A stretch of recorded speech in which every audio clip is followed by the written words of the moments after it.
What's on your mind today? You driving through city lights, winding down after a long day, or maybe cozying up before bed? When do you feel that pull for a good story? One that grabs your heart and won't let go. Let's dive into something unforgettable together.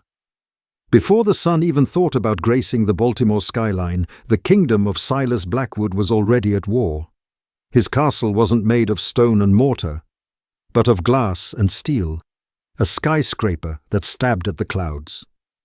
Inside, on the 50th floor, the only sound was the slow, deliberate tap of his gold pen against a mahogany desk. It was a sound his executives knew well. It was the sound of a king preparing for an execution. A young man, barely 30, stood trembling, his $1,000 suit suddenly feeling like a cheap costume. "Mr. Blackwood," he stammered, "the projections are solid.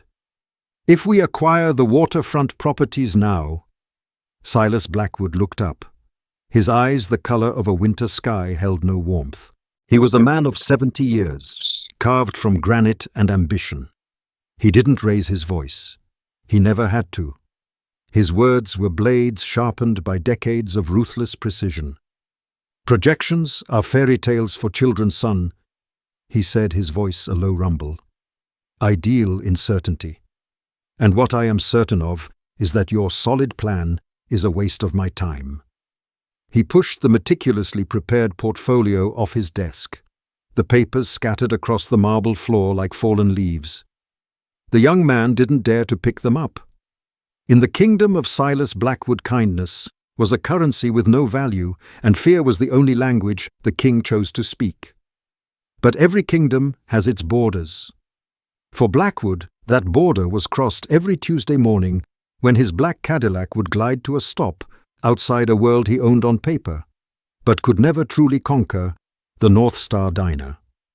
It was a small place nestled in a historic neighborhood that had seen better days, but refused to lose its soul. Inside, the air smelled of coffee, frying bacon, and something else: history. It was a place of comfort for most. But on Tuesdays, a quiet panic would set in. Chloe, a young waitress, trying to raise a son on her own, would suddenly find an urgent need to restock napkins in the back. Marcus, the owner and cook, a mountain of a man with gentle eyes and a deep, weary silence, would grip his spatula a little tighter, his jaw set. They were all bracing for the storm.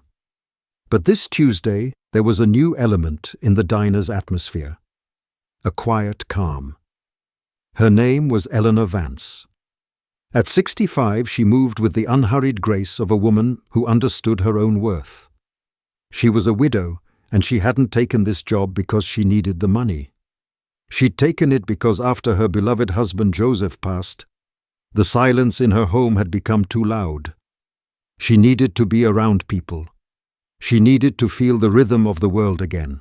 Wiping down the worn Formica countertop, she watched with observant eyes as the staff's mood shifted. She saw the fear, and she did not understand it. Then the bell above the door chimed, and a cold draft swept in.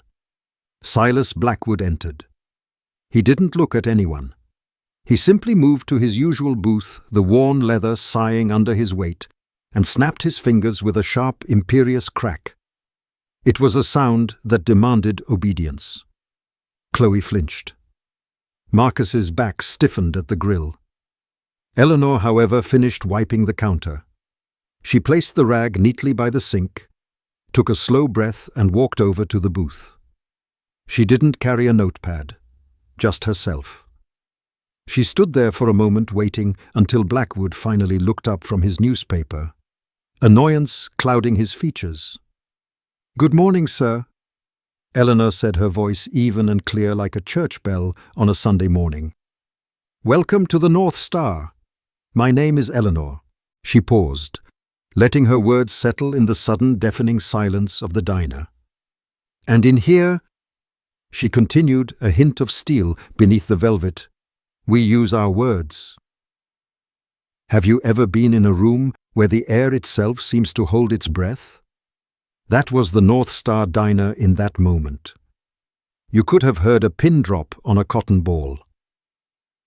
Silas Blackwood, a man who could make Wall Street tremble with a single phone call, was speechless.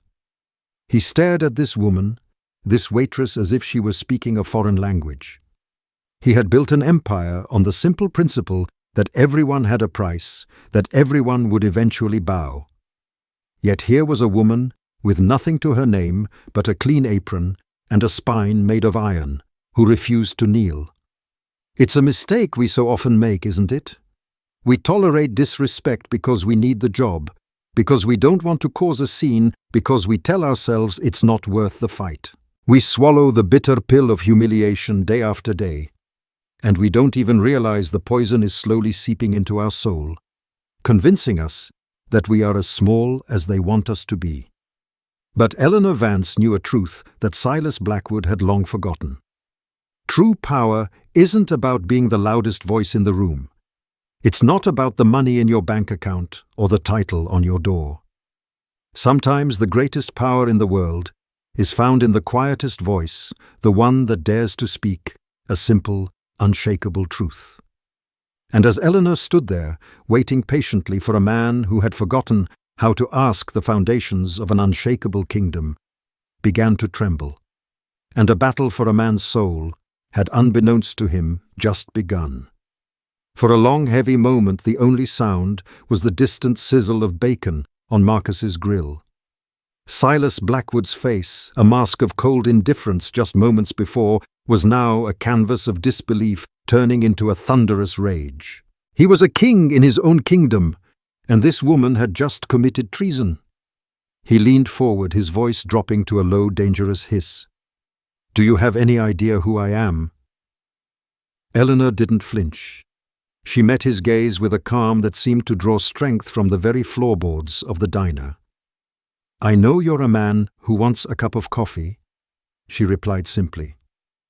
"I could buy this entire city block before my coffee gets cold." He shot back, his knuckles white as he gripped the edge of the table. "I could have you fired so fast your head would spin. I could turn this pathetic little diner into a parking lot by next month." The threats hung in the air, thick and suffocating. Chloe, hiding behind the kitchen door, felt a tear slip down her cheek. This was it. This was the end of the nice old woman. But then Eleanor did something remarkable. She smiled. It wasn't a mocking smile. It was a sad, knowing smile, as if she were looking at a lost child putting on a brave face. "You may have the money to buy this building, Mr. Blackwood," she said, her voice soft, but carrying to every corner of the silent room. "You may even have the power to turn it into a parking lot. But what you don't have, sir, is the authority to buy my dignity. That is not for sale. Not today, not ever." She let that sink in. Think about that for a moment.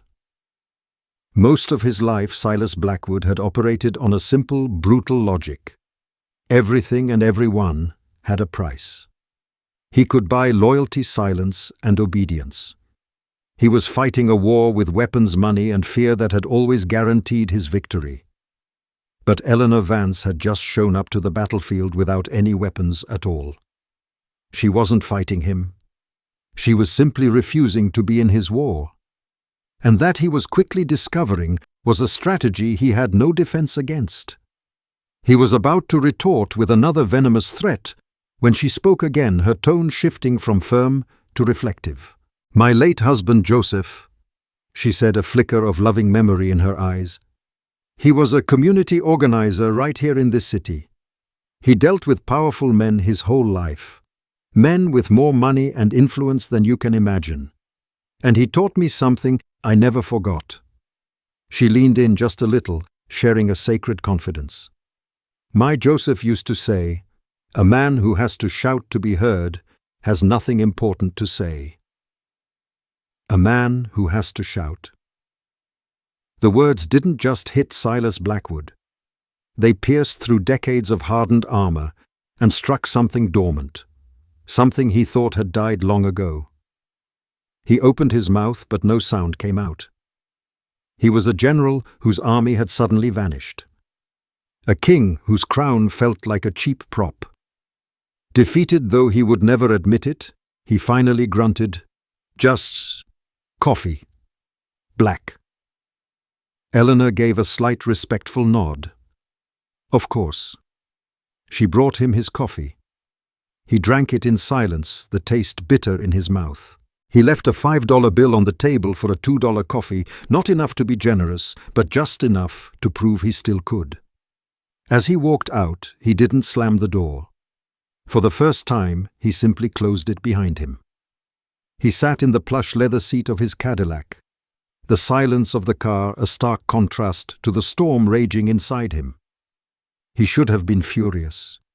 He should have been calling his lawyers to make good on his threats. But he wasn't. He was shaken. Her words echoed in his mind, but it was the story about her husband that truly haunted him. A man who has to shout to be heard has nothing important to say. He had been shouting his whole life, hadn't he? Shouting with his money, with his power, with his cruelty. And in all that noise, what had he ever really said? This is the profound truth of our lives. You cannot control the storms that rage around you. You cannot control the insults, the injustice, or the cruelty that others may throw your way. But you can always control the quiet sanctuary of your own soul. Your dignity is your own. It is the one thing no one can ever take from you. You can only give it away.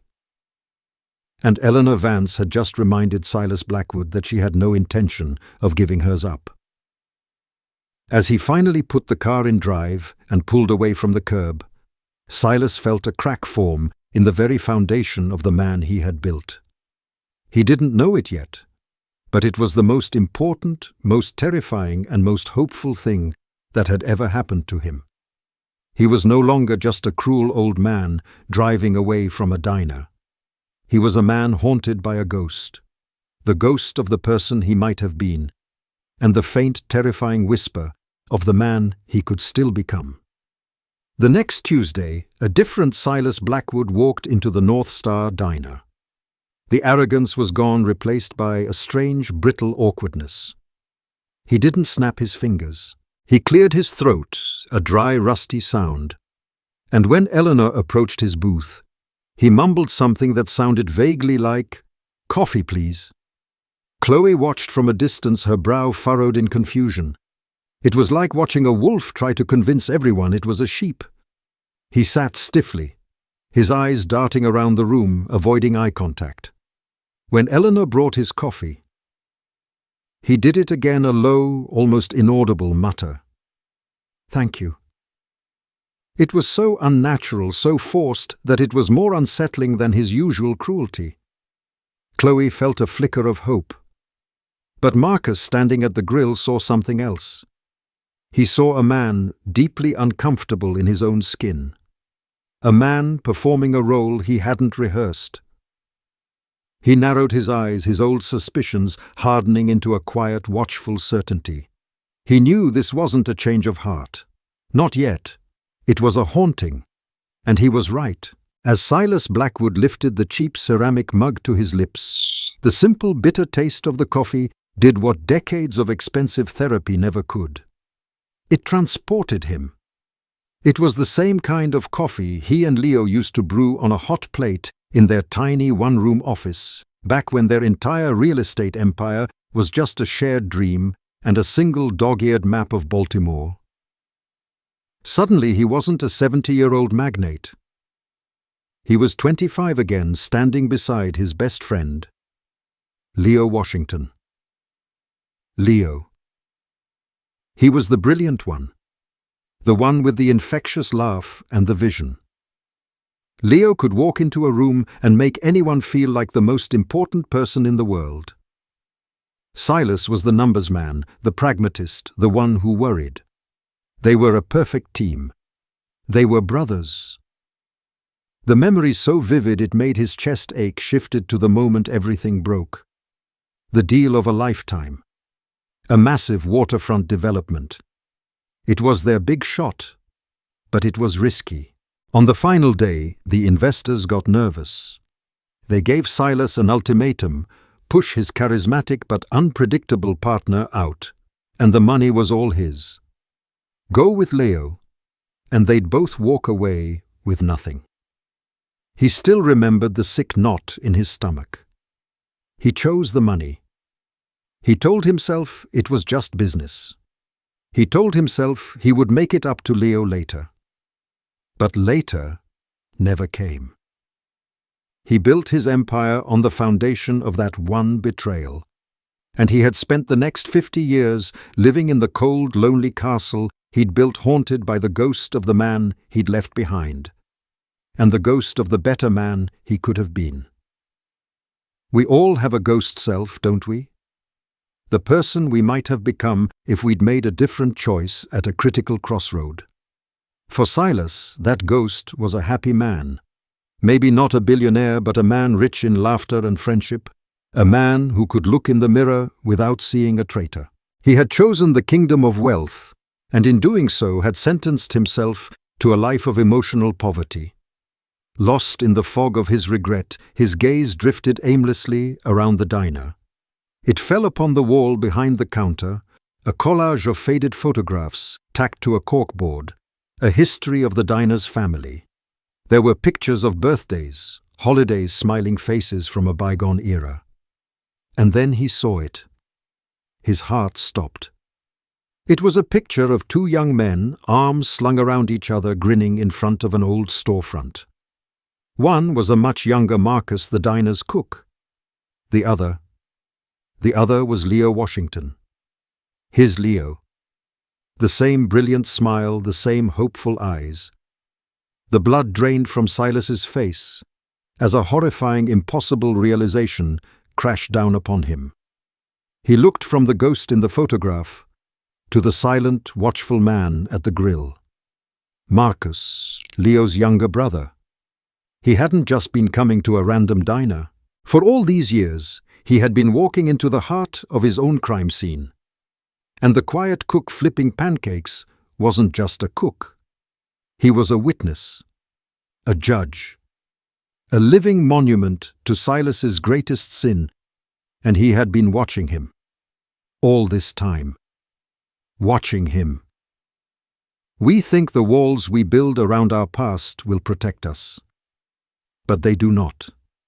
They become our prisons, locking us in a solitary cell with the very ghosts we are trying to escape. Silas Blackwood had finally understood. This diner wasn't just a diner. It was a reckoning. And he had nowhere left to run. The king was naked in his crumbling kingdom, and the only thing left to do was face the man who had every right to watch it all burn. The morning rush at the North Star Diner was over.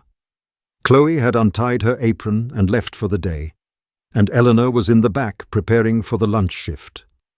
The diner was quiet, filled with the ghosts of conversations and the lingering smell of coffee.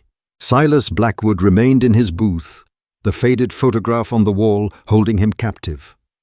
He looked at Marcus, who was wiping down the grill, his broad back to the room. Every scrape of the spatula against the steel sounded like a tick of a clock counting down the seconds of a 50-year-old lie. Finally, Silas moved.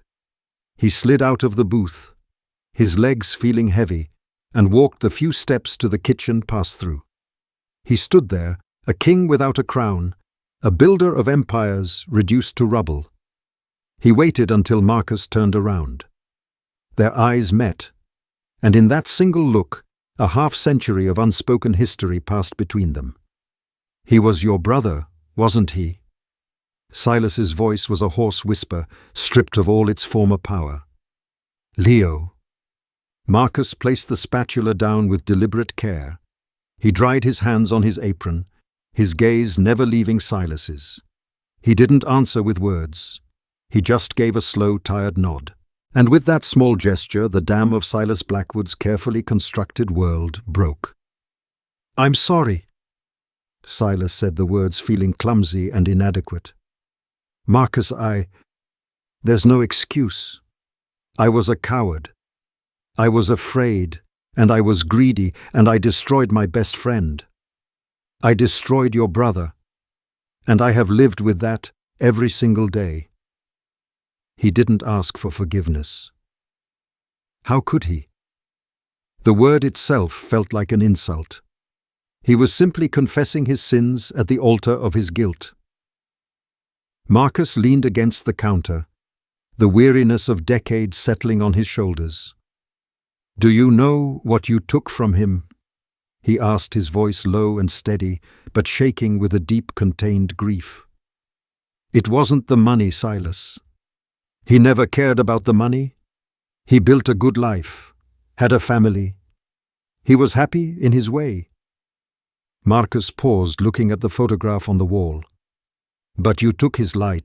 You were his brother, and you showed him that the person he trusted most in this world could betray him. He never fully trusted anyone again. You didn't just steal a company from him. You stole a piece of his heart. He died 3 years ago, and I think a part of him died that day you walked out of that office." The truth, raw and unvarnished, was more brutal than any accusation. An apology, we learn, is a fragile thing. It's not a magic eraser for the past. So often we hear people say, "I'm sorry," and expect it to heal the wounds they've inflicted. But a true apology doesn't end a conversation. It's the key that unlocks the door to a much harder one. It's the beginning of the work, not the end. A few days later, a changed Silas returned to the diner. The air between him and Marcus was different, not warm, but clear of secrets. As he sat nursing a coffee, he overheard Eleanor speaking quietly with Chloe by the register. Chloe was trying her best to smile, but her eyes were red-rimmed with worry. Her son, she explained, needed surgery, and the insurance wasn't going to cover all of it. The number, she whispered, was impossibly large. Silas listened, a new feeling stirring within him, not pity, but purpose. That afternoon he made a phone call. The next morning, Chloe received a call from the hospital's billing department. An anonymous donor, they said, had paid her son's medical bill. In full. Chloe wept this time with tears of disbelief and gratitude, never knowing that the grumpy old billionaire in the corner booth was the source of her miracle. It was the first time Silas Blackwood had ever used his money to heal instead of to conquer.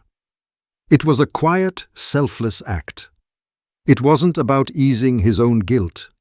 It was about honoring the man. Leo was a man who would have given a stranger the shirt off his back. He had apologized to Marcus. He had started the long, painful work of facing his past.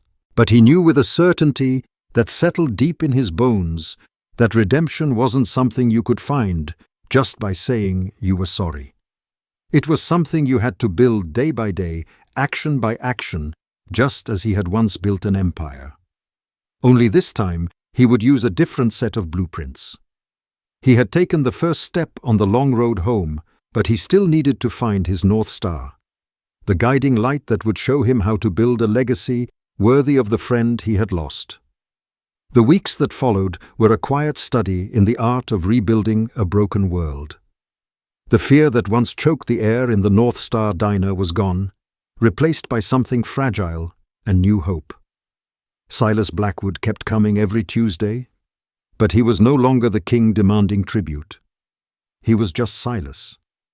He learned that Chloe's son was recovering well from his surgery, and he would listen intently as she showed him pictures on her phone. He and Marcus began to talk, not about the past, but about the small things, the Orioles' chances. This season, the changing neighborhood, the best way to brew coffee. In those quiet conversations, a tentative bridge was built across a 50-year chasm of pain, one story at a time. He was no longer a ghost haunting their lives. He was becoming a part of their family. But Silas knew that true change, true redemption, required more than just being a better man. It required action. It required building something new from the ruins of what he had destroyed. One Tuesday, he came in carrying not a newspaper, but a leather-bound folder. He sat down with Marcus and Eleanor and laid out a plan. It wasn't for a new skyscraper or a corporate takeover.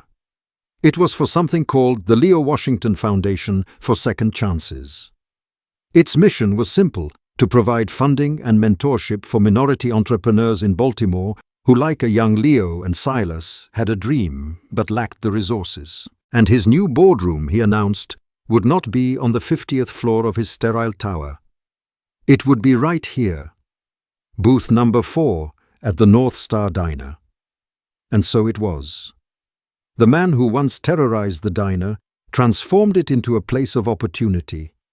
Young, hopeful faces began to appear on Tuesdays, sitting across from Silas, not in fear, but in partnership as he listened to their dreams, offering not just his money, but the hard-won wisdom of his failures.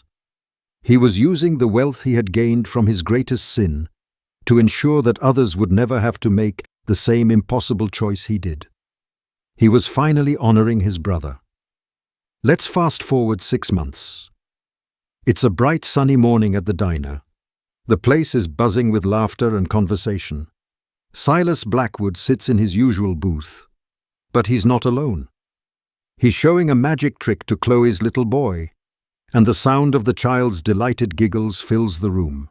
Marcus comes over from the grill, a warm smile on his face, and places a slice of his famous apple pie in front of Silas. "On the house, old man," he says, clapping him gently on the shoulder. They share a look of peace, of forgiveness, of a brotherhood reclaimed from the ashes. From behind the counter, Eleanor Vance watches it all. She sees the man who walked in months ago, a king ruling a kingdom of one now sitting as a humble member of a community he helped heal. A quiet, knowing smile touches her lips. Her Joseph was right. A person's true worth was never measured in dollars, but in the lives they touched. We all have a North Star inside of us, a guiding light of who we are at our best, our integrity, our kindness, our capacity for love. But life is hard. The world can be a cold and lonely place, and sometimes in the struggle to survive, we lose our way. We forget to look up. We forget which way is true north. Silas Blackwood lost his way for 50 years. He navigated by the false stars of wealth and power, and they led him to an empty, desolate island of his own making. But a single act of courage, a quiet word of dignity from a woman who refused to let his darkness extinguish her light, was all it took to remind him to look up again. The journey back is never easy, but it is always possible. Sometimes all it takes is one person brave enough to believe that everyone deserves a second chance to be better. So let me ask you, what is your North Star? And are you following it? The story of Silas Eleanor and the North Star Diner is a powerful reminder that it is never ever too late to change the direction of your life. It shows us that beneath the surface of even the most hardened person, there is often a story of pain waiting to be healed by a simple, courageous act of kindness. We all have people in our lives who have acted as our North Star, guiding us back to our best selves when we were lost. Who has been that person for you? We would be honored if you would share your story in the comments below. Let's fill this space with tributes to the everyday heroes who make the world a brighter place.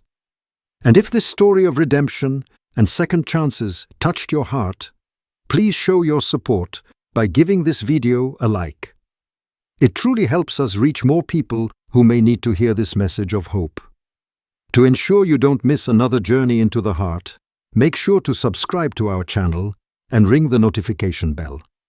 Thank you for being here with us. Now go out and be the reason someone else believes in the goodness of people.